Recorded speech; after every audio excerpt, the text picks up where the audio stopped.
Halo, ketemu lagi dengan Abah Rafijen dari Main Pepehan Adung Rais. Kali ini Abah akan membagikan sebuah tips untuk Anda semuanya pecinta bela diri, yaitu bagaimana cara menggunakan pisau dalam versi Main Pepehan Adung Rais. Yang pertama, sebuah pisau ini cara memegang ada dua, ya, ada dua macam.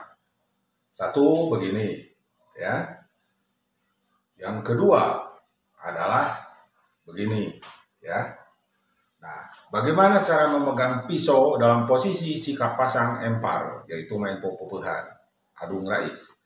Dalam pasang empar seperti ini ya, nyokot, mengambil orang, gitu ya. Ada juga begini, ada juga begini.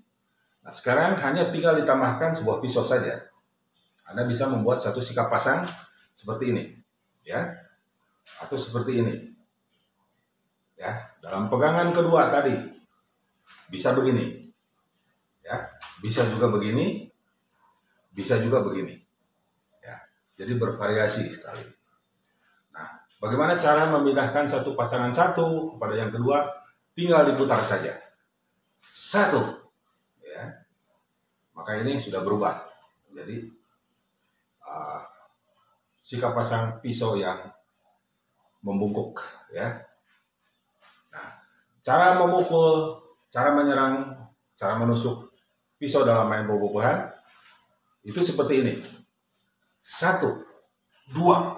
Nah, satu, dua, tiga. Ya. Yang kedua adalah dengan menggunakan pisau yang bungkuk, ya. Nah, satu pasang, dua. Nah, itu baru robek. Nah, itu ya. Nah, gitu. Nah, kadang-kadang di ujung ini pun bisa digunakan sebagai alat pukul. Tuh. Nah, baru dirobek, ya. Begitu. Nah, itulah yang bisa Abah bagikan hari ini. Semoga bermanfaat dan selamat berlatih.